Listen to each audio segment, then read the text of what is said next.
Welcome to SN channel.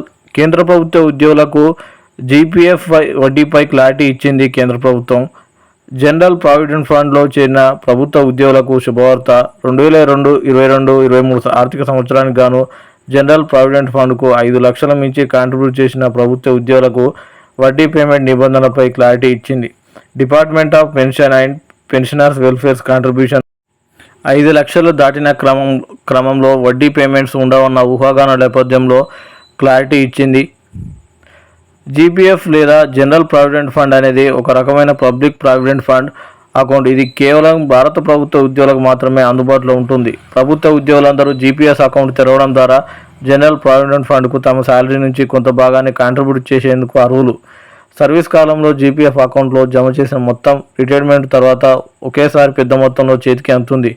గత ఆర్థిక సంవత్సరం 2023-24 గాను జీపీఎఫ్ వడ్డీ రేటు 7.1% నిర్ణయించింది కేంద్ర ప్రభుత్వం.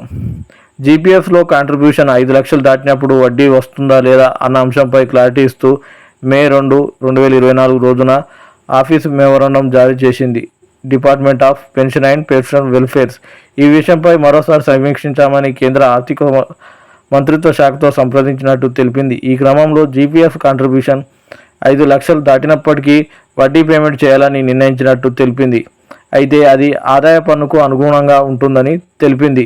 2022-23 ఆర్థిక సంవత్సరానికి దాదాపు పన్ను మినహాయింపుకు లోబడి జీపీఎఫ్లో మించబడిన 5 లక్షల కంటే ఎక్కువ మొత్తం కాంట్రిబ్యూషన్ వడ్డీ చెల్లింపు కోసం ఈ విభాగంలో సూచనలను స్వీకరించారు. అలాగే ఆర్థిక మంత్రిత్వ శాఖతో సంప్రదించిన తర్వాత కాంట్రిబ్యూషన్ 5 లక్షలకు మించినప్పటికీ వడ్డీ చెల్లించాలని నిర్ణయించాం అని department of pension and pensions welfare విభాగం తెలిపింది. తాజా ప్రకటనతో చాలామంది ప్రభుత్వ ఉద్యోగుల్లో ఉన్న సందేహాలు నివృత్తి చేసినట్లయింది.